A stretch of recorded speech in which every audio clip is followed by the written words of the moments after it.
નમસ્કાર ખેડૂત મિત્રો, જય કિસાન જય ભારત। ખેડૂત ભાઈઓ, અત્યારે હવે 10મું ધોરણ અને 12મું ધોરણ સેકન્ડરી અને હાયર સેકન્ડરીની પરીક્ષાઓના પરિણામો આવી ગયા અને આ પરિણામો આવ્યા પછી એમાં પણ ખાસ કરીને 12 સાયન્સના પરિણામો આવ્યા પછી વિદ્યાર્થીઓએ આગળના પોતાના અભ્યાસક્રમ માટે કઈ દિશામાં જવું, કયા કોર્સ તરફ જવું, કયા ક્ષેત્રમાં પોતે કારકિર્દી બનાવવા માંગે છે, આ મુદ્દાઓ અને આ સવાલો અત્યારના દિવસોમાં હવે આખા આપણા સમગ્ર દેશમાં ચર્ચાઈ રહ્યા છે અને એના ઉપર લોકોના પોતપોતાના વિવિધ અભિપ્રાયો પણ હોય છે।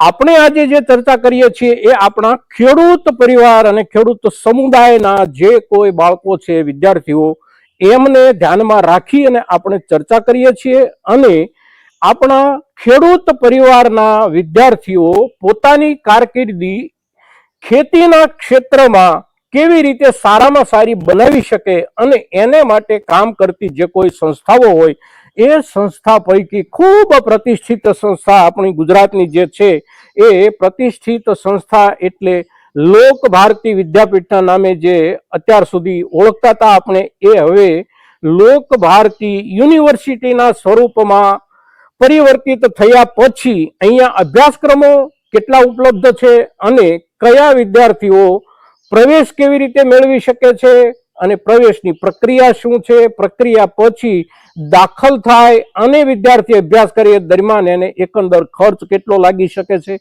અને અહીંયા સંસ્થાની અંદર અભ્યાસ દરમિયાન એને અગવડો સગવડો આ બધું કેવું માળખું છે એની આપણે આજે ચર્ચા કરીએ છીએ। પણ આપણે ચર્ચા માત્ર આપણા આધારે નથી કરતા, આપણે અહીંયા આપણી લોક ભારતી ગ્રામ વિદ્યાપીઠ અને લોક ભારતી યુનિવર્સિટીના જવાબદાર વહીવટી સંચાલકની સાથે આપણે આ સવાલો મૂકી અને એમની પાસેથી જવાબો મેળવશું અને એ જે કંઈ જવાબો આપણને મળશે એ જવાબો આપણા અત્યારના વિદ્યાર્થીઓ, જે વિદ્યાર્થીઓ 12 પાસ કરી ચૂક્યા છે, આ વિદ્યાર્થીઓ માટે સૌથી અગત્યના માર્ગદર્શક રૂપ જવાબો હશે અને તેથી આજનો આપણો આ એપિસોડ આપ દરેક દર્શક મિત્ર ખૂબ કાળજીથી જોવાની સાથે સાથે અભ્યાસ કરી અને દરેકે દરેક વિગતને નજીકથી સમજવાનો પ્રયાસ કરજો એવી આપ સૌને નમ્ર વિનંતી સાથે આપણે શરૂઆત કરીએ। તો સૌથી પહેલા આપણે જે ભાદાણી સાહેબની સાથે ચર્ચા કરવાના છીએ એ ભાદાણી સાહેબનો પરિચય લઈશું અને ત્યાર પછી આપણે જે કાંઈ પૂછવા લાયક સવાલો હોય, આપણા વિદ્યાર્થીઓના મગજમાં જે સવાલો અત્યારે ઉઠતા હોય અને આપણે પરિવારના સભ્યો તરીકે પણ જેના ઉપર વિચારતા હોઈએ એ તમામ સવાલોને આવરી લઈ અને આપણે આ કાર્યક્રમ આજે આગળ વધારીએ છીએ અહીંથી। નમસ્કાર દર્શક મિત્રો, મારું નામ છે ડોક્ટર વિશાલ ભાદાણી। હું એક ખેડૂત પુત્ર છું। લોક ભારતી ગ્રામ વિદ્યાપીઠમાં મેં પોતે કૃષિ સ્નાતક BRS નો અભ્યાસ કર્યો છે, એટલે ખેતીના પ્રશ્નો જાણું છું। ત્યારે આ કાર્યક્રમના માધ્યમથી ગોપાણી સાહેબના માધ્યમથી આપ સૌ સાથે જોડાવાની તક મળી છે એને હું મારું સદભાગ્ય સમજું છું। મિત્રો, લોક ભારતી યુનિવર્સિટીમાં મારી જવાબદારી ઉપકુલપતિ તરીકેની છે અને અહીંયા જેટલા અભ્યાસક્રમો ચાલી રહ્યા છે એની આજે આપણે વિગતે વાતો કરવાના છીએ। ખાસ કરીને એવા વિદ્યાર્થીઓ જેને 11-12 આર્ટ્સ અને કોમર્સ કર્યું છે એને પણ કૃષિ ભણવાની કેવી તકો રહેલી છે એની વિગતે આજે આપણને માહિતી મળવાની છે અને આપણે એક એક કોર્સની ફી શું છે, એમાં વિદ્યાર્થી ભણે તો શું થાય, સરકારી નોકરીમાં કેટલી તકો છે, પ્રાઇવેટ જોબ્સ કેવી અવેલેબલ છે અને પોતાનો સ્વતંત્ર વ્યવસાય કરવો હોય તો ખેતીને જોડીને કેમ કરી શકે એની સુંદર વાતો આજે આપણે કરવાના છીએ। સરસ સાહેબ, સૌથી પહેલા તો તમે પ્રારંભમાં જે કાંઈ વાત કરી આ વાતમાં દરેક દર્શક માટે એક ખૂબ મોટો અને વ્યાપક સંદેશ આમાં સમાઈ ગયો તમારા 5 વાક્યોની અંદર। દર્શક મિત્રો, ભાદાણી સાહેબ, વિશાલ ભાદાણી સાહેબે આપણને સૌને એક સામાન્ય પરિચયના રૂપમાં જે કાંઈ વાત કરી એ વાત પણ આપણને દરેક દર્શક મિત્રને ખૂબ મોટો સંદેશ આપી જાય એટલી સરસ મજાની એમણે આપણી સાથે પ્રારંભમાં જ વાત કરી છે। હવે આપણે જે આગળ વધવું છે એમાં એક આશ્ચર્યજનક બાબત સાહેબે જે કીધું એ કે આ સંસ્થાની અંદર ખેતીવાડીને લગતા અભ્યાસક્રમોમાં ક્યાંય પણ એવું ફરજિયાત જરૂરી નથી કે તમે સાયન્સના વિદ્યાર્થી હો. બરોબર બરાબર ને? બરોબર. તમે કોમર્સના વિદ્યાર્થી હો, તમે આર્ટ્સના વિદ્યાર્થી હો, તો પણ તમે આ સંસ્થામાં ખેતીવાડીને લગતા અભ્યાસક્રમોની સાથે જોડાઈ શકો છો. હવે આપણને જે સવાલો ઉઠતા હોય વિદ્યાર્થી તરીકે અને વિદ્યાર્થીના પરિવાર તરીકે, તો એના શરૂઆતમાં આપણે જે કાંઈ સવાલ અને જે સવાલનો જવાબ આપણે મેળવવો જરૂરી હોય, એ સવાલ જે છે એ સાહેબ અમારો દર્શકોનો અને વિદ્યાર્થીઓનો એવો હોય કે સ્નાતક કક્ષાએ અભ્યાસક્રમો અને એના વિભાગો કેટલા, જી. અને પ્રવાહ પ્રમાણે કયા પ્રવાહમાં કેટલા વિભાગો, વિનય પ્રવાહમાં કેટલા વિભાગો, વાણિજ્ય પ્રવાહમાં કેટલા વિભાગો, વિજ્ઞાન પ્રવાહમાં કેટલા વિભાગો, તો એની માહિતી અમારા દર્શકોને આપો. જી. તો આપણે જે ચર્ચા કરતા હતા કે વિજ્ઞાન પ્રવાહ સિવાયના વિદ્યાર્થીઓ પણ લોકભારતીમાં કૃષિ ભણવા આવી શકે, તો આપણે શરૂઆત ત્યાંથી જ કરીએ. ભારત દેશમાં જેટલા વિદ્યાર્થીઓ વિજ્ઞાન પ્રવાહ કરીને કૃષિમાં જોડાય છે, એની સંખ્યા, એની ટકાવારી સમજવા જેવી છે. જો 100 વિદ્યાર્થીઓ 12 સાયન્સ કરે, તેમાંથી એક જ વિદ્યાર્થી કૃષિ અને કૃષિ સંલગ્ન અભ્યાસમાં જોડાય છે. આ ભારત દેશ જે કૃષિ પ્રધાન દેશ છે, એના માટે કરુણતા કહેવાય. બહુ સરસ વાત છે સાહેબ તમારી. ચાલો હું વચ્ચે તમને રોકું છું એક મિનિટ માટે કે સાહેબ આ જે વાત કરી ને, આ વાત આપણે ખેડૂત સમુદાય સમજવા જેવી છે. આપણે વારંવાર દરેક ખેડૂતો એમ કહીએ છીએ કે આપણો ખેતીનો વ્યવસાય ધીમે ધીમે ઘસાતો જાય છે અને એમાં કોઈ પણ પ્રકારની નફાકારકતા નથી તો રહી જ, પણ હવે ખેતીના વ્યવસાય પાસે પરિવારનો જીવન નિર્વાહનો બોજો ઉઠાવવાની ક્ષમતા પણ નથી રહી. તો એની સાથે જોડાયેલું કારણ આ સાહેબે જે અત્યારે આપણને કીધું એ છે કે આપણા દેશમાં જે દેશની 70% વધારે જનસંખ્યા ખેતીના વ્યવસાય સાથે જોડાયેલી હોય, એ વ્યવસાયમાં વિજ્ઞાનના વિદ્યાર્થીઓમાંથી 1% વિદ્યાર્થીઓ પણ જ્યારે પ્રગતિના માર્ગ પર વ્યવસાયને લઈ જવા માટે, અગર તો એને ટકાવી રાખવા માટે ન જતા હોય, ત્યારે આ વ્યવસાયની, આ વ્યવસ્થાની અંતે આ પ્રકારની પરિસ્થિતિ નિર્માણ થતી હોય છે. અને એ પરિસ્થિતિ અત્યારે આપણે સૌ ખેડૂત સમુદાય અનુભવી રહ્યા છીએ. જી. તો હવે આનો ઉકેલ શું? હા, એનો ઉકેલ શું? લોકભારતી ગ્રામ વિદ્યાપીઠે વિચાર્યું કે ભારત દેશમાં કૃષિ ટકી રહે એ માટે જે ખેડૂત પરિવારના બાળકો છે, પછી ભલે ગમે તે પ્રવાહમાંથી આવતા હોય, એ આર્ટ્સ ભણેલા હોય, કોમર્સ ભણેલા હોય કે 10 પછી 2 વર્ષનો ડિપ્લોમા કરેલ હોય, એ તમામ વિદ્યાર્થી લોકભારતીમાં આવીને અભ્યાસ કરી જ શકે. કારણ કે આપણે એવું માનીએ છીએ કે ખેડૂત પરિવારના બાળકોના લોહીમાં જ ખેતી હોય. એને ખેતીનું વિજ્ઞાન ભણવા માટે 12 સાયન્સ કરવું જરૂરી નથી. હા, અમુક વિષયના નિષ્ણાત થવું હોય તો એ જરૂરી છે, પણ એક સરસ મજાનો કૃષિને નફાકારી વ્યવસાય બનાવવા માટેના આપણે ત્યાં મુખ્યત્વે 2 કોર્સ અવેલેબલ છે. પહેલો કોર્સ જેને આપણે BRS તરીકે જાણીએ છીએ. ખેડૂત મિત્રો, BRS ને તમે રોજ મળો છો. તમારા ગામમાં જે ગ્રામ સેવક મિત્ર છે, એ ગ્રામ સેવક BRS કરેલો હોય છે. બરાબર. અને આ BRS એટલે બેચલર ઓફ રૂરલ સ્ટડીઝ. એમાં લોકભારતીમાં 3 મુખ્ય વિષય સાથે BRS થાય છે. એક જેને કહેવાય કૃષિ વિદ્યા, અંગ્રેજીમાં જેને એગ્રોનોમી કહે છે, એટલે કે કયો પાક લેવો, કયા પાકની સાથે કયો વાવવો, કઈ દવા છાંટવી, જ્યારે ખળું લેવાનું છે અથવા હાર્વેસ્ટિંગ કરવાનું છે ત્યારે કેવી કઈ બાબતો વૈજ્ઞાનિક રીતે ધ્યાનમાં રાખવી, આ બધાનું જે આયોજન શીખવાડવામાં આવે છે, એ આ કૃષિ વિદ્યામાં BRS માં શીખવામાં આવે છે. એવું જ આપણે ખેતીમાં બીજો જે વિષય છે BRS નો, એ છે બાગાયત, જેને હોર્ટિકલ્ચર કહીએ છીએ. આપણા ભાવનગર પટ્ટામાં કે સૌરાષ્ટ્રમાં ઘણા બધા બાગાયતી પાકો છે. લીંબુ છે, જામફળ છે, નારિયેળી છે, આ બધા આંબા છે. તો એની માવજત કેવી રીતે થાય, એનું મૂલ્યવર્ધન કેવી રીતે થાય, એક સારો બગીચો હોય એને લાંબા ગાળા માટે કેમ સાચવવો, નર્સરીનો વ્યવસાય કેમ સરસ રીતે કરવો, આ બધી જ માહિતી, એનું બધું જ્ઞાન પ્રેક્ટિકલ BRS બાગાયતમાં આપવામાં આવે છે. અને ત્રીજું, આપણે ખેતી અને પશુપાલન એકબીજા સાથે આમ નાભી નાળ જેમ જોડાયેલા છે. તો ત્રીજો વિષય આપણે પશુપાલન અને ડેરી વિજ્ઞાન છે. તો આજે ગામડે ગામડે બધી સહકારી ડેરીઓ શરૂ થઈ છે અને પશુપાલનમાં હવે ખૂબ બધી તકો નવી પણ ઉપલબ્ધ થઈ છે. ત્યારે લોકભારતીમાં 12 ધોરણ પાસ કોઈ પણ પ્રવાહનો વિદ્યાર્થી પશુપાલન સાથે BRS થઈ શકે. તો આ BRS પહેલો પ્રોગ્રામ, એની અંદર 3 વિષયો, તો જે ખેડૂત પરિવારોને ઘરે ઢોર છે, ગાય ભેંસ છે, બકરીઓ છે, એ એમ વિચારે કે મારો દીકરો આ વ્યવસાયને હવે આગળ કેવી રીતે લઈ જઈ શકે, વિજ્ઞાનના દ્રષ્ટિકોણથી મોટા ફલક ઉપર વ્યવસાય કરવો હોય તો એની બધી જ પાયાની કેળવણી લોકભારતી આપે છે. સરસ સાહેબ. હવે તમે જે કીધું કે કોમર્સનો વિદ્યાર્થી હોય તો એ પણ આ ભણી શકે છે, કારણ કે એમાં જન્મજાત કૃષિ વિજ્ઞાન છે અને અહીંથી આપણે કૃષિ વિજ્ઞાન શીખવાડવાનું છે. એટલે એને અત્યારના પ્રવાહો પ્રમાણેનું સાયન્સ શીખ્યો છે કે નહીં એ બહુ જરૂરી નથી અને આ વ્યવહારિક વાત છે. બિલકુલ.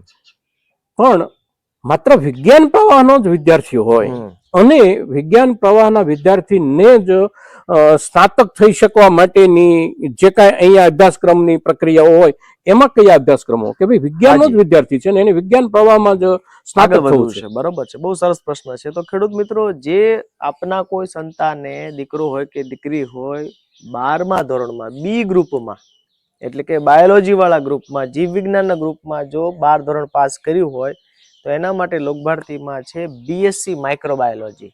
બીએસસી માઇક્રોબાયોલોજી આપણે જોઈએ છે, નેનો ખાતર આવી ગયું, નેનો યુરિયા આવી ગયું. આ બધું કોણ કરે? ઘણી બધી દવા બનાવતી કંપની, જેમાં પણ જીવ છે એ બધી વસ્તુ ભણવાનું શીખવવાનું કામ બીએસસી માઇક્રોબાયોલોજીમાં કરવામાં આવે છે.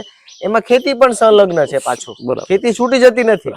લોકભારતી છે એટલે ખેતી તો રહેવાની જ છે, પણ ખેતી સિવાયના વ્યવસાય જે મેં કહ્યા કે ભાઈ દવા બનાવતી કંપનીઓ હોય કે લેબોરેટરી હોય કે બીજા ઘણા બધા ખાતર બનાવતી કંપનીઓ છે, બધામાં બહુ સારી વ્યવસાયિક તકો બીએસસી માઇક્રોબાયોલોજીના વિદ્યાર્થીઓને મળે છે. એ પણ 3 જ વર્ષનો કોર્સ છે અને 3 વર્ષ પછી સરસ એમાં કારકિર્દી બનાવી શકે. સરસ. તમે જે કોર્સની વાત કરી એ સિવાયનો કોઈ કોર્સ કે? જી મિત્રો, એક બહુ જ સરસ કોર્સ જેને છેલ્લા આપણે 5 વર્ષથી લોકભારતીમાં ચલાવીએ છીએ અને આપણે ઉત્કૃષ્ટ પરિણામ મળ્યા છે, એ કોર્સનું નામ છે બી વોક, એટલે કે બેચલર ઓફ વોકેશન. આ એવો કોર્સ છે કે જે કેન્દ્ર સરકારે 2014માં શરૂ કર્યો અને અત્યારે ભારતમાં લગભગ 2500 કોલેજ અને યુનિવર્સિટીમાં થાય છે. લોકભારતીમાં બીવોકમાં ઓર્ગેનિક ફાર્મિંગ. ખેડૂત મિત્રો, આપ સૌ જાણો છો કે હવે ભવિષ્ય ધીમે ધીમે ઓર્ગેનિક ખેતી તરફ જઈ રહ્યું છે. તો આપણા જ સંતાનોને આપણે પરંપરાગત ખેતીમાંથી ધીમે ધીમે ઓર્ગેનિકમાં લઈ જઈએ, એમાંથી ધીમે ધીમે એક્સપોર્ટમાં લઈ જઈએ, એવું શીખવા માટેનો કોર્સ છે. સરસ. બીજું, બીવોકમાં બીજો એક વિષય છે, એનું નામ છે એગ્રો પ્રોસેસિંગ. એટલે શું? મૂલ્યવર્ધન. ભારત દેશની અત્યારે ખેતીની સ્થિતિ એવી છે કે આપણે ભારત દેશના તમામ લોકો 142 કરોડ લોકો 12 મહિના ખાઈ પી શકે એટલું ખેત ઉત્પાદન થાય છે, એથી વધારે થાય છે. હવે વધે એનું શું કરવું? તો એનું અભ્યાસ કરીને અમે નક્કી કર્યું કે આપણે મૂલ્યવર્ધન કરીએ. મૂલ્યવર્ધન એટલે શું? આપણે સૌ જાણીએ છીએ કે ભાઈ ખાલી મગફળી કરી એના બદલે તેલ કાઢીએ તો મૂલ્યવર્ધન થયું કહેવાય. એનું મૂલ્ય વધી જાય. ખેડૂત મિત્રોની સૌથી મોટી સમસ્યા એ છે કે જ્યારે ઉત્પાદન હોય ત્યારે ભાવ ન હોય, ભાવ હોય ત્યારે ઉત્પાદન ન હોય. તો ઉત્પાદન વધી જાય ને ભાવ ન હોય ત્યારે એનું મૂલ્યવર્ધન જો કરવામાં આવે તો ખેડૂતોને સંગ્રહ પણ ન કરવો પડે અને જે ભાવ જે છે ઓછા ભાવ વેચવું પણ ન પડે, એનો ઉકેલ છે. તો આપણે ત્યાં જે વિદ્યાર્થીઓ ભણે છે આ બીઓ કે શું શું શીખે છે, તો દાખલા તરીકે સરગવો છે, તો સરગવાના પાનનો પાવડર કરીને બિસ્કિટ કેમ બનાવવા, બાજરો છે, જુવાર છે, તો એની અલગ અલગ નાનખટાઈ કેમ બને. આમ કરીને કાચો માલ તો ખેતીનો જ છે, પણ એને પાકો માલ આપણા જ ખેતર ઉપર બને, આપણા જ ખેડૂત સંતાનો કરી શકે એ માટેનો ઉત્તમ કોર્સ છે. બીજું, ખેતી આપણે સૌ જાણીએ છીએ કે એ બહુ પ્રેક્ટિકલ વિષય છે, એમાં ભાષણ સાંભળીને આવડે નહીં. તો બીવોક કોર્સમાં આપણે એવું કર્યું છે કે પ્રત્યેક સત્રમાં, એક સત્ર એટલે 5 મહિના, 5 મહિનામાંથી 2 મહિના આ છોકરાઓને ઓર્ગેનિક ફાર્મિંગ કરતો હોય કે મૂલ્યવર્ધનનું શીખતો હોય એને 60 દિવસ સુધી અમે અલગ અલગ કંપનીમાં શીખવા મોકલીએ, સારા ફાર્મ પર અનુભવ મેળવવા મોકલીએ. એટલે આપણા બધા કોર્સ તમે જેટલા જાણતા હો ભારતના, આમાં એક જ કોર્સ એવો છે કે જેમાં પ્રત્યેક સેમેસ્ટરમાં 60 દિવસ શીખવા જવાનો હોય પ્રેક્ટિકલ. એટલે 3 વર્ષનો કોર્સ છે. એમાં એની પાસે કુલ 6 કંપનીના અનુભવનું એને પ્રમાણપત્ર મળે છે અને એક કરતા મોટો અનુભવ મળે છે. એટલે તમને આમ નવાઈ લાગશે કે અત્યારે અમારે જે છોકરાઓ ભણીને હજી આ વર્ષે પાસ આઉટ થયા, હજી એની માર્કશીટ નથી આવી, એમાંથી 5 છોકરાઓએ પોતાની કંપનીઓ શરૂ કરી દીધી છે. ઓર્ગેનિક ખાતર બનાવવાની, લિક્વિડ ખાતર બનાવવાની, કોઈ મધની શરૂ કરી છે, કોઈ બિસ્કિટની શરૂ કરી છે. તો આ ખેડૂતોના સંતાનો છે. હવે એ લોકો કદાચ પરંપરાગત ખેતી નથી કરતા, અથવા તો જે લોકો પરંપરાગત ખેતી કરે છે એમની પાસેથી કાચો માલ મેળવી અને પોતે મૂલ્યવર્ધન કરે છે. આનો એક બીજો ફાયદો શું થશે? લાંબા ગાળે જેમ જેમ આવા વિદ્યાર્થીઓની સંખ્યા વધશે એમ એમ ગામડામાંથી શહેર તરફનું સ્થળાંતર ઘટશે. આજે સૌથી મોટું મુશ્કેલ એ છે કે અહીંથી સુરત, અમદાવાદ, વડોદરા રહેવા ગયા છે, એની ખેતી કોણ કરે? તો આજે એવા લોકોની જરૂર છે જે ગામડામાં રહીને ખેતી કરે. શું કામ ખેતી કરે? તો કે એનો જે માલ પાકશે એ વેચાઈ જવાની એને ગેરંટી હોય કે મારો આ 5 યુનિટ વાળા છે ને મારો માલ લઈ જશે. તો પછી એને તો પોતાનું વતન છોડવું કોને ગમે? તો એનો ઉકેલ આ બીવોકમાં છે. એટલે ખેડૂત મિત્રો, 12 સાયન્સ, કોમર્સ, આર્ટ્સ કે 10 પછી 2 વર્ષનો ડિપ્લોમા કરેલો હોય, ઇવન અમારે એવા વિદ્યાર્થીઓ આ વર્ષે 5 હતા કે જે બીકોમ કરીને આવેલા, બીએસસી કરીને ફરીને ભણવા આવ્યા લોકભારતીમાં, અને બીજી વખત ગ્રેજ્યુએટ થયા અને અત્યારે સરસ પોતાની કંપની કરે છે કે બધી પ્રાઇવેટ કંપનીમાં છેક આફ્રિકા સુધી એ લોકો નોકરી આ વર્ષે મળી છે. સર, તમે આ બીઓકમાં પ્રેક્ટિકલની વાત કરી જી, તો મને એક સવાલ ઉભો થયો કે પ્રેક્ટિકલ એટલે એને આપણે મોટા ભાગે એપ્રેન્ટિસ એવું બોલતા હોય છે, બરાબર છે? હા. એટલે તમે એને પ્રેક્ટિકલ કરવા માટે જ્યારે કોઈ પણ યુનિટમાં મોકલો છો ત્યારે જે તે યુનિટ પ્રક્રિયા કરતા યુનિટો હોય, મૂલ્યવર્ધનની પ્રક્રિયા કરતા યુનિટો, એટલે કે કાંઈ પણ વસ્તુ, ચીજ વસ્તુ, ખાવા પીવાની, ખેતીના પેદાશમાંથી બનાવતા કારખાનાઓમાં તમે એને મોકલો છો, બરાબર છે? બરાબર. હવે એ જગ્યાએ જ્યારે માણસ વિદ્યાર્થી તરીકે જાય છે ત્યારે એને શીખવાનો ફાયદો તો મળ્યો જ. જી. પણ મને જે સમજાયું તમારી વાતમાંથી એ એવું સમજાયું કે શીખવાની સાથે સાથે એ માણસ અજાણપણે માર્કેટ સાથે જોડાઈ જાય, અજાણપણે. બરોબર છે કે ભાઈ જે તે કારખાનું જે બનાવે છે, ચોકલેટ બનાવે કે પછી સોડા બનાવે, એ ક્યાં વેચે છે, કેવા રૂપમાં વેચે છે, કેવડું માર્કેટ છે, માર્કેટનું કદ આ બહુ અગત્યનું અત્યારના યુગમાં છે. એને સંપૂર્ણપણે માહિતી અણજાણપણે આવી જાય. ચોકલેટ કેમ બનાવવી એ તો આવી જ ગયું, પણ ચોકલેટ વેચવી કેવી રીતે? બરોબર. તો માર્કેટિંગ કૌશલ્ય, વેચાણના કૌશલ્યના યુગમાં અત્યારે આપણે છીએ.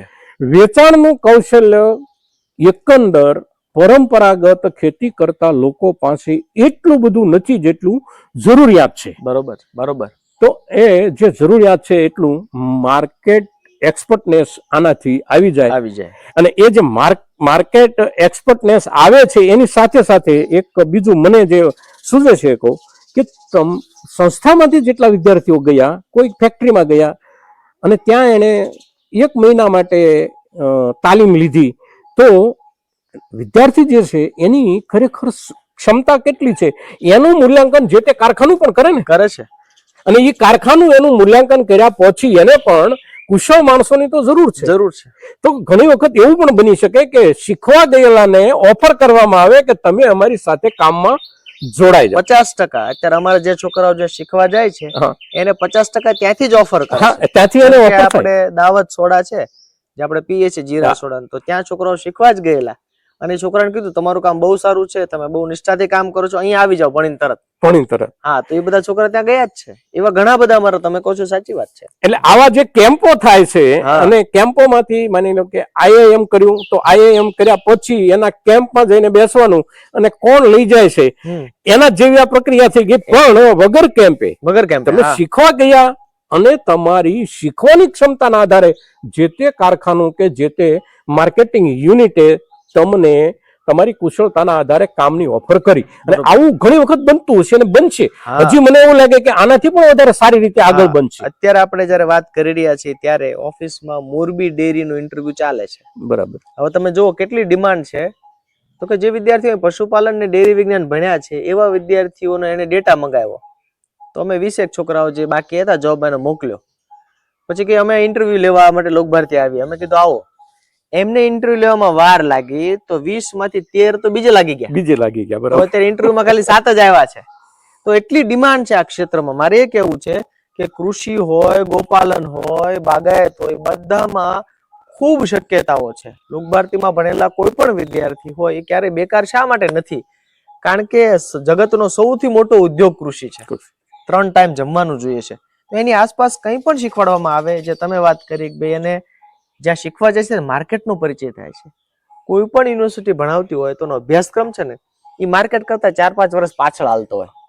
તો અહીંયા શું થાય છે કે અભ્યાસક્રમની સાથે લાઈવ માર્કેટ સાથે જોડાઈ જાય છે. તો જે કંપની, માની લો કોઈ કે 50 કરોડની કંપની સ્થાપી હોય, એનો સીધો અનુભવ આ બાળકને 17-18 વર્ષની ઉંમરે 60 દિવસ મળી જાય તો એ કેટલો બધો સમય કપાઈ જાય છે. તો એ બહુ અગત્યનો કોર્સ અમારો આ બીવોક છે. બીવોક છે, બરાબર છે. હવે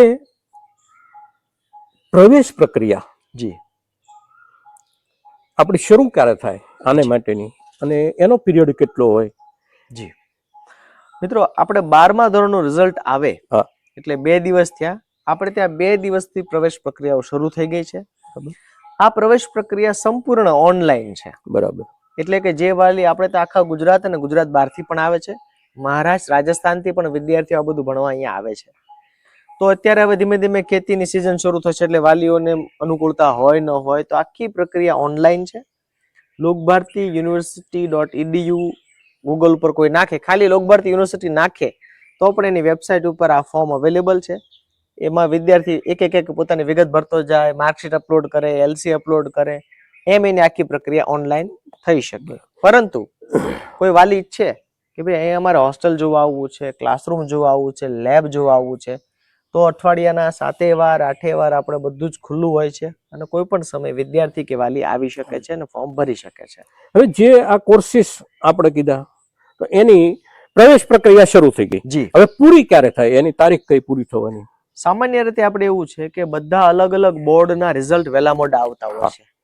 તો આપણે સામાન્ય રીતે 2 મહિના સુધી આ પ્રક્રિયા ખુલ્લી રાખીએ છીએ. એટલે હજી માની લો કે 30 જુલાઈ સુધી તો આ પ્રક્રિયા સામાન્ય રૂપમાં ચાલશે. ત્યાં સુધી 30 જુલાઈ સુધી. આમાં અગત્યનું વાત એ છે, મોટાભાગે આપણે એવું જોઈએ છે કે વિદ્યાર્થીઓને અમુક ટકા હોય તો એડમિશન મળે, એ વાલી માટે ચિંતાનો વિષય છે. વિદ્યાર્થી બાળક પણ સ્ટ્રેસમાં આવી જાય. કટ ઓફ ડાઉન હોય કે ભાઈ કટ ઓફ ડાઉન આ છે, એના કરતા નીચે હશો તમે તો તમને એડમિશન નહીં. પણ લોકભારતી યુનિવર્સિટીમાં એવું છે કે 12 ધોરણ પાસ હોય ને એની શીખવાની ઈચ્છા હોય તો અમે એને પ્રવેશ આપીએ છીએ. બહુ સરસ. કેમ કે અમે એવું માનતા નથી કે ટકાથી કોઈને માપી શકાય. દુનિયાના મહાન લોકોના તમે માર્કશીટ જો, કેટલા બધા ફેલ થયેલા છે, યુનિવર્સિટીમાંથી નિશાળમાંથી કાઢી મૂકેલા છે, છતાં જગતમાં એટલું મોટું નામ કર્યું. તો માણસમાં શીખવાનું તત્વ રહેલું છે. એને પ્રેમથી એને સમજાવી સરળ ભાષામાં આપણે જો પ્રયત્ન કરીએ ને તો એ ઉગે છે. એ લોકભારતીનો 70 વર્ષનો ઇતિહાસ બોલે છે. સરસ સાહેબ, આ એક વાત મને એટલી બધી ગમી કે માર્કશીટ જે છે એ તમારી કુશળતાનો સંપૂર્ણ પુરાવો નથી. બિલકુલ. તમારી કુશળતા બહુ જુદા રૂપમાં હોઈ શકે છે અને જેને માર્કશીટમાં ન સમાવી શક્યા હોય. જી. અને એટલા માટે માર્કશીટને સામાન્ય આધાર ગણી અને પ્રવેશ આપો, માર્કશીટને સંપૂર્ણ આધાર ગણી અને પ્રવેશ આપો અને એ દિશામાં વિચારવું. આ જે પદ્ધતિ અત્યાર સુધી મોટા ભાગે ચાલતી હતી એમાં આપણે વ્યવહારુ બનવાનો આપણો પ્રયાસ, અને વ્યવહારુ એ જ વાસ્તવિકતા, ને વાસ્તવિકતા એ જ પરિણામ. વાસ્તવિકતા સિવાયનું કોઈ પરિણામ શક્ય નથી, અને જેને એને કોઈ પરિણામ પણ આપણે ન કહી શકીએ. હવે ફીનું માળખું કેવું છે? જી સાહેબ, આપણે ત્યાં લોકભારતી એ સંપૂર્ણ નિવાસી સંસ્થા છે. એટલે કે અહીંયા રહીને જ અભ્યાસ કરવાનો હોય. સણોસરા ગામના વિદ્યાર્થીએ પણ લોકભારતીના છાત્રાલયમાં રહેવું ફરજિયાત છે. આ શું કામ છે એ સમજી લઈએ ને તો પછી આપણે ફીનું સમજાઈ જશે. આવું એટલા માટે છે કે અમે માનીએ છીએ કે વિદ્યાર્થી જીવનમાં ભણવું એ તપ છે, અને તપ 24 કલાક હોય. 11 થી 5 તપ થાય નહીં, અપડાઉનમાં તપ થાય નહીં.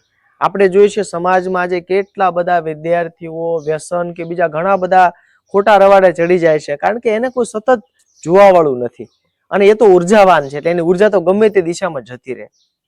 બીજું, સમાજ જીવનમાં આપણે બધા સાથે રહેવાનું છે. તો લોકભારતીનું છાત્રાલય છે ને એ અલગ અલગ જ્ઞાતિના, અલગ અલગ સ્વભાવ ધરાવનારા, અલગ અલગ આર્થિક બેકગ્રાઉન્ડ ધરાવનારા બધા છોકરાઓ સાથે રહે ને તો એને ખબર પડે એડજસ્ટ કેમ થાય. બરાબર છે. આજે ઘરે છોકરો 12 ધોરણ સુધી ભણ્યો હોય તો ઓર્ડર કરતો હોય, મમ્મી આ બનાવી દે, તે બનાવી દે, પોતાની થાળી ઉપાડતો ન હોય. અહીંયા બધા કામ એને જાતે કરવાના છે. એમાં પણ બહુ મોટી કેળવણી છે, કારણ કે આપણને આગળના જીવનમાં શું થવાનું છે બિલકુલ આઈડિયા નથી, ક્યારે કોની પરિસ્થિતિ કેવી હોય. તો લોકભારતીનું છાત્રાલય એ 24 કલાક માટેનું આશ્રમી જીવન માટેનું એક સરસ ઉદાહરણ છે. હું પોતે અહીંયા ભણ્યો છું, એટલે અહીંયા તમે જ્યારે હોસ્ટેલમાં રહો છો તો રહેવા જમવાનો જે ખર્ચ થાય છે એ વર્ષે લગભગ 30-35 હજાર થાય છે. હું કેમ લગભગ કહું છું? કારણ કે ઘણા બધા વિદ્યાર્થીઓના અહીંયા રહેવાના દિવસો ઓછા હોય. બીવોકનું જ ઉદાહરણ લો કે એક સત્રમાં 60 દિવસ બહાર હોય તો અહીંયા તો જમતો નથી, તો એના એટલા પૈસા ગણાશે નહીં, એટલે એનો ફી અમુક રીતે ગઈ. એટલે 30-35 હજાર આખા વર્ષની રહેવા જમવાની ફી છે. શિક્ષણ ફી છે ભણવાની, એ આખા વર્ષની 44 હજાર છે. બરાબર. આ બંને ફી તમારે 2 હપ્તે ભરવાની છે, એટલે તમારે સત્ર પ્રમાણે ભરવાની છે. અને બધી જ ફી સંપૂર્ણ ઓનલાઈન ભરવાની છે. અહીંયા કોઈ પણ પ્રકારનો રોકડ વ્યવહાર નથી, ચેકથી વ્યવહાર નથી. આપણું ટ્રસ્ટ જે છે એ કોઈ નફાખોર એવું ટ્રસ્ટ નથી. એને તો માત્ર ખેડૂત પરિવાર, શ્રમિક પરિવારના દીકરા દીકરીઓ ભણે એમાં રસ છે. એટલે આપણે બધા જ આપણા જે આર્થિક વ્યવહારો છે સરકારના નિયમ પ્રમાણે ચાલતા હોય, એટલે ઓનલાઈન આટલી ફી એને ભરવાની હોય છે. પણ આની સાથે હું એ પણ કહી દઉં કે વર્ષોથી યુનિવર્સિટી તો 3 વર્ષથી બની, પણ હું ભણતો ત્યારથી લોકભારતીમાં એક સુંદર વ્યવસ્થા છે. એ શું છે? તો લોકભારતીમાં ગૌશાળા છે, નર્સરી છે, ખેતીવાડી છે, આવા 22 વિભાગો છે. વિદ્યાર્થી પોતાના ફ્રી સમયમાં કે રવિવારની રજાએ એમાં કામ કરવા જાય તો સંસ્થા એને મૂલ્ય આપે છે, એને પૈસા આપે છે. તો ઘણા બધા એવા વિદ્યાર્થી હોય કે જે પોતાની ફીના અમુક ટકા કામ કરતા કરતા કમાઈ શકે. બરાબર છે. આનું હું જુદું જોઉં છું. પૈસા તો ઠીક છે, પણ એને કેટલો આત્મવિશ્વાસ આવે અને કોઈ દી જીવનમાં પૈસા વેડફે નહીં. અત્યારે હું તમને વાત કરું તો અમારી એક સુઘડ યોજના છે લોકભારતીમાં. સુઘડ યોજના શું? આ 400 વીઘાનો કેમ્પસમાં કોઈ પણ સફાઈ કર્મી નથી. આ બધું અમે જાતે સફાઈ કરીએ. કેટલાક વિદ્યાર્થી જરૂરિયાતમંદ હોય કે ભાઈ મારે આવી રીતે આ યોજનામાં જોડાવવું છે, તો શું? તો કે ભાઈ 200 ફૂટનો રોડ છે ને 12 મહિના સાફ કરવાની જવાબદારી મારા ફ્રી સમયમાં કરીશ. તો એને સંસ્થા પ્રતિ કલાક 25 રૂપિયા આપે. આમ પોતાનો ખિસ્સા ખર્ચ, સ્ટેશનરી ખર્ચ, યુનિફોર્મનો ખર્ચ એવું કેટલા વિદ્યાર્થીઓ કાઢી નાખે છે. પછી વેકેશન શ્રમમાં અહીંયા અત્યારે 4-5 છોકરાઓ રોકાયેલા હોય, એ કે અમે સવાર સાંજ ગાઈ દોશું તો એને પૈસા મળે. તો આ એક આત્મનિર્ભરતાની પાયાની કેળવણી મેળવીને જે છોકરાઓ જાય છે ને, એ પછી આજીવન લક્ષ્મીની કિંમત જાણે. તો જે આ ફીનું માળખું છે એની સાથે આ પણ એક અગત્યનું સમજવા જેવું છે કે ફીના અભાવે કોઈ વિદ્યાર્થી ન ભણી શકે એવું લોકભારતી બને નહીં. સરસ. આ પ્રમાણેની વ્યવસ્થા એટલે મને તો એવું લાગે છે કે આપણે ખેડૂત પરિવાર આવા બધા સંસ્થાકીય સહયોગના જે કાંઈ કાર્યક્રમો ચાલે છે આપણા ખેડૂત અને ગ્રામીણ પરિવારના વિદ્યાર્થીઓ માટે કે આપણા ગ્રામીણ અને ખેડૂત પરિવારના વ્યવસાય માટેના, એનાથી આપણે બહુ દૂર થઈ ગયા છીએ અને એની માહિતી જ આપણી પાસે બિલકુલ નથી રહી. પરિણામે આપણે જ્યારે ભણાવવાની વાત આવે છે આપણા બાળકોને, ત્યારે આપણે એક મૂંઝવણ અનુભવીએ છીએ કે એને માટે પૈસા ક્યાંથી લાવશું.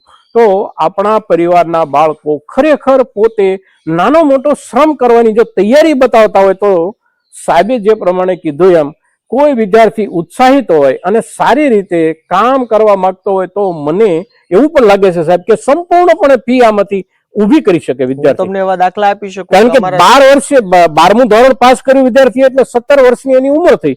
17 વર્ષની ઉંમર એટલે સંપૂર્ણપણે યુવાન, અને યુવાન છે એનામાં તો ઉર્જા અકૂટ હોય, ગમે તેટલું કામ કરી શકે.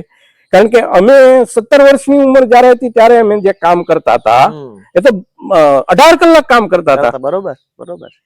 તો અભ્યાસની સાથે સાથે અહીંથી કામનો પણ મોકો મળે છે અને પોતાનો અભ્યાસ ખર્ચ ઓછો થાય એને માટે સહાયક જે કઈ વળતર મળે છે એ વળતરનો ઉપયોગ પોતાના અભ્યાસ ખર્ચમાં બાદ મેળવવા માટેનું કામ પણ વિદ્યાર્થી અહીંથી કરી શકે છે. બીજો મેં મારે પૂર્તિ કરવી છે. 3 પ્રકારે વિદ્યાર્થીઓને આર્થિક મદદ મળી શકે. એક, જેટલી સરકારી સ્કોલરશિપ છે, ડિજિટલ ગુજરાત હોય કે PM શ્રી હોય કે બધી સ્કોલરશિપ આપણા વિદ્યાર્થીને મળે છે. બરાબર. કોઈ ST/SC વિદ્યાર્થી હોય, કોઈ OBC હોય, કોઈ EWS વાળા હોય, એ જે સરકારી લાભ મળે એનો આપણો આખો વિભાગ છે તે પ્રત્યેક વિદ્યાર્થીને આખી પ્રક્રિયામાં મદદ કરે છે. આ એક થયું. બીજું મેં તમને કહ્યું સુઘડ યોજના છે, અહીંયા શ્રમ કરે, રોકડ શ્રમ અહીંયા કહીએ છીએ અમે. ત્રીજું છે જે ઇન્ટર્નશિપની મેં વાત કરી, 60 દિવસ કંપનીમાં કામ કરવા જાય, તો ઘણી બધી કંપની નહીં અને બધા વિદ્યાર્થી નહીં, 30-40% એવા વિદ્યાર્થીઓ છે જેને કંપની 10-15 હજાર સ્ટાઇપેન્ડ આપે. બરાબર છે. એટલે શું થયું કે એને 60 દિવસ માટે કર્મચારી મળ્યો છે સાવ ફ્રીમાં. આજે કોઈ માણસ કામ લે નહીં, ભાઈ તે મારી પાસે કામ કર્યું છે ને તે સરસ કામ કર્યું છે, સારું કર્યું છે, તો એને એક પ્રોત્સાહક રકમ વિદ્યાર્થીને મળે. તો 3 વર્ષ દરમિયાન અમારા ઘણા બધા વિદ્યાર્થી 3 વર્ષની તમે એની ઇન્ટર્નશીપની ગણો ને તો લાખ રૂપિયા એને સ્ટાઇપેન્ડ મળેલું છે. તો આ એક બહુ મહત્વની બહુ અગત્યનું છે. અને સાહેબ તમે જુઓ કે આપણા જે બાળકો પરદેશ ભણવા જાય છે એ પેટ્રોલ પંપ ઉપર નથી કામ કરતા, કરે છે, હોટલમાં વાસણ સાફ નથી કરતા, તો અહીંયા તો એનું જ કામ છે, જે ઘરે કામ કરે છે અહીંયા કરવાનું છે. તો આ જે ખુદદારી અને આત્મનિર્ભરતા આવે છે ને એ સૌથી મોટું છે. અને આ કરતો ને એ છોકરો આત્મહત્યા ન કરે કોઈ દિવસ, એ પોતાના હાથ પગ હલાવીને કામ કરીને પૈસા પેદા કરી શકે. તો કઈ યુનિવર્સિટી એવી છે કે જેના વિદ્યાર્થી આત્મહત્યા ન કરતા હોય? તો એ તમે લોકભારતી તરફ આંગળી ચીંધી શકો. બહુ સાચી વાત છે, બહુ સાચી વાત. હવે અભ્યાસક્રમની ફી દરેક અભ્યાસક્રમમાં જુદી જુદી છે કે સમાન ધોરણ 44,000 દરેક સમાન ધોરણ છે? પણ મેં કહ્યું બીવોક માં થોડી ઓછી થઈ જાય છે કારણ કે એ વિદ્યાર્થી બહાર રહેવાનું છે, પણ એ 5,000 સામાન્ય રૂપમાં બરાબર છે. હવે રહેવાનું વિદ્યાર્થી અહીંયા છે જી, તો રહેવા માટે, નાવા ધોવા માટે, ખાવા પીવા માટે આ પ્રાથમિક જરૂરિયાત છે વ્યક્તિની. જી, તો એમાં સામાન્ય રૂપમાં આપણે વિશેષ સગવડ આપવાનો પ્રયાસ સંસ્થા તરફથી થતો હોય. જી, પણ એ પ્રયાસો દરમિયાન અત્યારે આપણે એકંદર વિદ્યાર્થીને અહીંયા વસવાટ કરતો હોય, ભણતો હોય, તો એને સગવડો શું આપી શકીએ આપણે? બહુ સરસ. પહેલું તો છે ને જેનું કોઈ મૂલ્ય નથી ને એવું છે અહીંયા 100% શુદ્ધ હવા છે. બરાબર છે. જેનું કોઈ મૂલ્ય આપણે આંકી શકીએ નહીં. શહેરોમાં જે પ્રદૂષણ છે ને એની સામે શુદ્ધ હવા છે. દરેક વિદ્યાર્થીને અહીંયા હોસ્ટેલમાં એક રૂમમાં ઓછામાં ઓછા 4 વિદ્યાર્થી હોય, વધુ 6 વિદ્યાર્થી હોય. એને સુવા માટે પલંગ મળે, ગાદલું ગોદરું એમને ઘરેથી લાવવાનું. શા માટે? જેથી એનું ધ્યાન રાખે. બરાબર છે. પછી 24 કલાક લાઇટ છે. બહેનોના છાત્રાલયમાં તો સોલાર છે, આખું છાત્રાલય આપણું. શિયાળામાં બધા છાત્રાલય ઉપર આપણે ગરમ પાણી માટેના હીટરની વ્યવસ્થા છે, એ બધી વ્યવસ્થા છે. અહીંયા આપણે કોઈ વિદ્યાર્થી બીમાર પડે તો એ વિદ્યાર્થીને ગૃહમાતા કે ગૃહપતિ હોય એને સાથે વાહનમાં બેસાડીને ગામમાં આપણે 6-7 દવાખાના છે, એ બધા ડોક્ટરોની સાથે જોડાયેલા છે, એ સુવિધા મળે છે. એ સિવાય અમારી જ ગૌશાળાનું ગીર ગાયનું ચોખ્ખું દૂધ મળે છે. મીઠાઈ હોય તો એનું જ ઘી હોય છે. અમારી પ્રાકૃતિક નર્સરીમાં પાકેલા શાકભાજી એ ખાવા મળે છે. તો આ એનું જમવાનું, ભોજનનું બધી વ્યવસ્થા સરસ છે. દર 15 દિવસે એક મિષ્ઠાન હોય, મહિને સરસ મજાનું મોટું મહાભોજન હોય. આ બધી પ્રક્રિયામાં પાછા વિદ્યાર્થી જોડાયેલા છે. એ જ નક્કી કરે કે આપણે શું મઠો કરવો છે કે રસ કરવો છે, એ બધી વ્યવસ્થાઓ છે. સાથોસાથ અહીંયા વરસાદી પાણી સંગ્રહ કરવાના 6 મોટા ટાંકા છે. એકની 5 લાખ લીટર કેપેસિટી. 12 મહિના વરસાદનું પાણી પીવાનું, એમ પણ બીમારી ન થાય, સ્વાસ્થ્ય સારું રહે. 60,000 પુસ્તકોનું મોટું પુસ્તકાલય છે. એટલે જે વિદ્યાર્થીઓને સ્પર્ધાત્મક પરીક્ષાની તૈયારી કરવી છે, કલેક્ટર, મામલતદાર, ટીડીઓ, ડીડીઓ જવું છે, એના માટેનું સુંદર વ્યવસ્થા. 100 જેટલા સામયિક આવે છે. એટલે કોઈ એક્સ્ટ્રા પૈસા ભરીને તમારે કોચિંગમાં જવું એના કરતા અહીંયા ભણતા તૈયારી થઈ શકે. વળી જેને આર્મીમાં જવું છે, પોલીસમાં જવું છે, એને તૈયારી કરવા માટે સરસ મજાનું મેદાનનું ગ્રાઉન્ડ છે, દોડવા માટેનો ટ્રેક બનાવેલો છે. આ બધી વ્યવસ્થા પણ છે. બધા જ પ્રોફેસર અહીંયા જ કેમ્પસ ઉપર રહે છે. એટલે ઈ જે મળે ને એના જેવું બીજું કાંઈ નહીં. રાત્રે 11-12 વાગે કાંઈ પ્રશ્ન થયો છે, પ્રેક્ટિકલ કરીએ છીએ, કાંઈ સૂચિશ તો તમે તમારા પ્રોફેસરનો દરવાજો ખખડાવી શકો, એ તમને ચા નાસ્તો કરાવીને જવાબ આપે. હવે એકંદર મારા માનવા પ્રમાણે આપણે ક્યારેક ગુરુકુળની ચર્ચાઓ થતી હોય છે. હવે ગુરુકુળ પદ્ધતિઓ ક્યારે ભારતમાં હશે અને ક્યારે ચાલી એની ચોક્કસ માહિતી મને તો નથી હજી સુધીમાં. લોકો ચર્ચા કરે છે, બરાબર છે, પણ હું એવું સમજુ છું કે ગુરુકુળ એટલે મહત્તમ કેળવણી જ્યાંથી મળી શકતી હોય એને ગુરુકુળ કહેવાય. મર્યાદિત કેળવણી જ્યાંથી મળી શકતી હોય એને આપણે ગુરુકુળ ન કહી શકીએ. બરાબર. તો મહત્તમ કેળવણી એટલે મહત્તમ કેળવણીમાં એક વ્યવસાયને ધ્યાનમાં રાખીને આપવામાં આવતી કેળવણી. બરોબર. સાથે સાથે જીવન વ્યવહારને ધ્યાનમાં રાખીને આપવામાં આવતી કેળવણી. ત્રીજું કે કોઈ પણ વ્યક્તિ એના ચરિત્ર વિકાસને ધ્યાનમાં રાખીને આપવામાં આવતી કેળવણી. એટલે આ બધી જે કેળવણીઓ છે, આ તમામ કેળવણીઓના અંશો જેમાં આવરી લેવામાં આવતા હોય એવી કેળવણીનું કેન્દ્ર એટલે ગુરુકુળ. પછી આવરી લેવાયેલા જે કોઈ કેળવણીના વિષયો છે એમાંથી વિદ્યાર્થી પોતપોતાની ક્ષમતા પ્રમાણે ઉચકશે.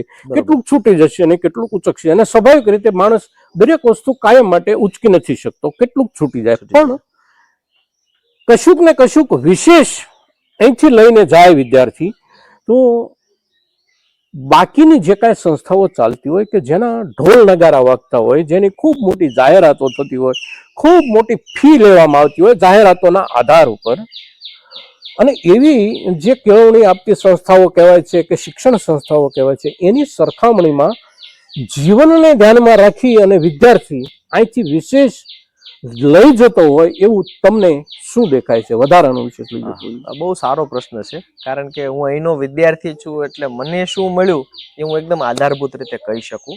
અને બીજું, મારા મિત્રો જે અહીંયા ભણ્યા છે અથવા જે વિદ્યાર્થીને હું ભણાવું છું એ શું લઈને જાય છે. આપ જાણો છો કે આખી સંસ્થા ગાંધી વિચાર પર આધારિત છે. ગાંધીજીએ કીધું કે શિક્ષણમાં 3 વસ્તુની કેળવણી થવી જોઈએ: હૈયું, મસ્તક ને હાથ. તો અહીંયા જે શ્રમનું કામ છે, પ્રેક્ટિકલ કામ છે, વાળવાનું છે, બધા કામમાં જોડાવાનું છે, એ શું છે? એ તમારું શરીર કેળવે છે. આખરે આપણે કહીએ કે પહેલું સુખ તે જાતે નિર્ણય. એટલે શું? તો કે આટલા કેમ્પસમાં શુદ્ધ હવા, પાણી, ખોરાક તમે લેતા હો, પણ સાથે થોડી કસરત થવી જોઈએ. તો એના ભાગરૂપે અહીંયા શ્રમ છે, જે ખેડૂત પરિવાર માટે તો બહુ સામાન્ય વસ્તુ છે.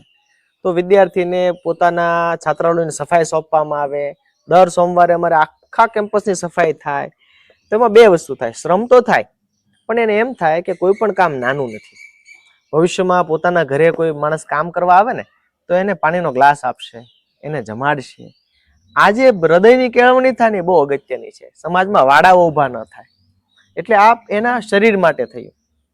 મસ્તિષ્ક માટે શું? તો કે લોકભારતીમાં વર્ષોથી ગુજરાતના એવા કોઈ જાણીતા વક્તા હોય કે ચિંતક હોય કે લેખક હોય, અહીંયા નહીં આવ્યા એવું બન્યું નહીં હોય. દર અઠવાડિયે 10 દિવસે એક જાહેર વ્યાખ્યાન હોય જ. આપણી જે વૈદિક પરંપરા છે, શ્રુતિ પરંપરા, સાંભળીને શીખવાની, એ પરંપરા અહીંયા બહુ મજબૂત રીતે ચાલે છે. લેબોરેટરીઝ છે આપણે અલગ અલગ પ્રકારની, જમીન વિજ્ઞાન લેબોરેટરીઝ છે, ફૂડ લેબોરેટરી છે, કમ્પ્યુટર લેબ છે. આ લેબમાં જઈને પણ જે કામ કરે છે ને એમાં બુદ્ધિનો વિકાસ થાય. એ સિવાય અહીંયા વિદ્યાર્થી મંત્રીમંડળ છે. રમતગમત મંત્રી હોય, સફાઈ મંત્રી, ભોજન મંત્રી. એકબીજા સાથેની ચર્ચાઓ જે થાય ને એ ગજબનું માનસિક કેળવણી માટે જરૂરી છે. આપણે ત્યાં ગૌ સંશોધન કેન્દ્ર છે, નર્સરી, ગોપાલન, ગૌશાળા. આ બધામાં જે સંશોધનના કામો છે ને, જેમાં ખરેખર મગજ વાપરવાનું છે. તમે જો ઘઉંની એક જાત શોધતા 12 વર્ષ થાય, અને 12 વર્ષે તમને એમ કહેવામાં આવે કે નહીં ચાલે તો ફરીને શરૂ કરવાનું. આટલું ધૈર્ય, આટલી ચોકસાઈ, ઝીણું એક એક ઘઉંના દાણાને ખોલીને જોવાનો છે. તો આ બધા કાર્યક્રમો અહીંયા બુદ્ધિના વિકાસ માટે છે. અને જે તમે સૌથી અગત્યનું કહ્યું, ચરિત્ર નિર્માણ. અહીંયા 1953 થી ભાઈઓ બહેનો સાથે ભણે છે. કોલેજમાં ભણતા છોકરા છોકરીઓ એકબીજાને ભાઈ બહેન કહીને બોલાવે. સૌથી મોટો તહેવાર અમારો રક્ષાબંધનનો છે. અમે બીજો ઘણો કરી શક્યા હોત, ફેશન ડે કરી શક્યા હોત, ચોકલેટ ડે કરી શક્યા હોત, પણ અમારું દર્શન જુદું છે. અમે એમ કહીએ છીએ કે સમાજમાં સ્ત્રી પુરુષ સ્વસ્થ રીતે સાથે રહી શકે, છોછ વગર, એ કેળવણી આપવી પડે. એટલે માત્ર બહેનોની સંસ્થા નથી, માત્ર ભાઈઓની સંસ્થા નથી, કારણ કે સમાજમાં એવું નથી. એટલે સમાજમાં બંને સાથે રહેવાનું છે. તો હૃદયની કેળવણી માટે લોકભારતીના ઉત્સવો. અહીંયા જો ઉત્તરાયણની રજા નથી, રક્ષાબંધનની રજા નથી, ધૂળેટીની રજા નથી. કેમ નથી? કારણ કે એક સ્વસ્થ સમાજમાં આ તહેવારો કેવી રીતે ઉજવી શકાય એનો નમૂનો એ પૂરો પાડવામાં આવે. અહીંયા ધૂળેટી રમાય તો અમે કોરી રમીએ, પાણીનો બગાડ નથી કરવાનો. અહીંયા રક્ષાબંધન રમાય તો જે તમારા સગા ભાઈ બહેન નથી એવા ભાઈ બહેન બનાવીને તમે રાખડી બાંધો, શું થાય? તો એ કેટલા બધા અમારા ઉદાહરણો છે કે આજીવન ભાઈ બહેન તરીકે એમના સંબંધો આજે પણ શરૂ છે. એવું જ ઉત્તરાયણ. તો આ બધા ઉત્સવોની કેળવણી, સાથે રહેવું, એ બધું એના હૃદયની ચારિત્ર્યની કેળવણી છે. જવાબદારીનું ભાન. આ ગોળા દેખાય છે તો વિદ્યાર્થી ભરે, તને ખબર પડે મારે ગોળો કેમ વિછાવવાનો. મારે પાણી પીવાનું ન પણ હોય, પણ બીજાએ તો પીવાનું છે. તો આ બધા સંસ્કારો જે છે અહીંયા મળે. સમૂહ પ્રાર્થના રોજ સાંજે છેલ્લા 71 વર્ષથી એક પણ દિવસ પાડ્યો નથી. તો સમૂહ પ્રાર્થનાનું એક પોતાનું મહત્વ છે કે આખા દિવસનું મારું માનસિક ઓડિટ થઈ જાય કે આજે મેં શું કર્યું, કોઈનું દિલ દુખાવ્યું કે નહીં. તો આ બધી ધીમી પ્રક્રિયાઓ છે, ઝીણી પ્રક્રિયાઓ છે, જેના માધ્યમથી આખા માણસનું ઘડતર થાય. સાહેબ, આપણા જે કોર્સિસ છે એમાં મોટા ભાગે દરેક કોર્સનો સમય 3 વર્ષનો કે એમાં કોઈ ફેરફાર? ના, દરેક કોર્સનો સમય 3 વર્ષનો. પણ ખેડૂત મિત્રો, તમને કદાચ ખ્યાલ હોય પણ સરકારે એક નવી શિક્ષણ નીતિ બહાર પાડી છે દેશ લેવલે. આ શિક્ષણ નીતિની ખાસિયત એ છે કે જો તમે 1 વર્ષ ભણો કોલેજનું અને પૂરું કરીને નીકળી જાઓ, ઉઠી જાઓ, તો તમને સર્ટિફિકેટ મળે. બરાબર. 2 વર્ષ ભણીને નીકળી જાવ તો ડિપ્લોમાનું સર્ટિફિકેટ મળે અને 3 વર્ષ ભણીને નીકળી જાવ તો ડિગ્રી મળે છે. માની લો કે કોઈ ડિપ્લોમા કરીને નીકળી ગયો, 2-5 વર્ષ મારી આર્થિક પરિસ્થિતિ બરાબર નથી અથવા તો મારે ધંધો કરવો છે અને નીકળી ગયા, 5 વર્ષ પછી પાછા આવો તો આવી પણ શકાય. બરાબર. અને એનું 3જું વર્ષ થાય. આવી સરકારે સરસ મજા નીતિ બનાવી છે. એટલે કોર્સ 3 જ વર્ષના છે બધા.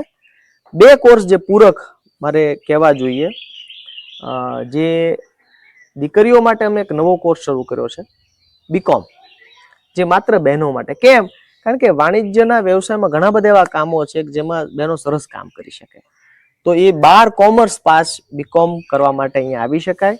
બીજું, લોકભારતીની આ ઋષિ પરંપરા, આશ્રમી પરંપરા, સાદું જીવન, ગાંધી વિચાર, આ બધું તો છે જ. પણ આનો અર્થ એમ નથી કે લોકભારતી ટેકનોલોજીમાં પાછળ છે. લોકભારતીમાં બીવોક જે આપણે કહીએ એમાં જ આઈટી પણ ચાલે છે. એટલે આર્ટ્સનો વિદ્યાર્થી આઈટી એન્જિનિયર બની શકે, કોમર્સનો વિદ્યાર્થી આઈટી એન્જિનિયર બની શકે, એ બીવોક આઈટી કરે તો. એવું જ બીવોક ડિજિટલ માર્કેટિંગ છે. દાખલા તરીકે આપણે આ વિડીયો અત્યારે જોઈ રહ્યા છીએ તો યુટ્યુબ પર કેવી રીતે આવે? તો ડિજિટલ માર્કેટિંગનો કોર્સ પણ બીવોકનો 3 વર્ષનો અહીંયા ચાલે છે.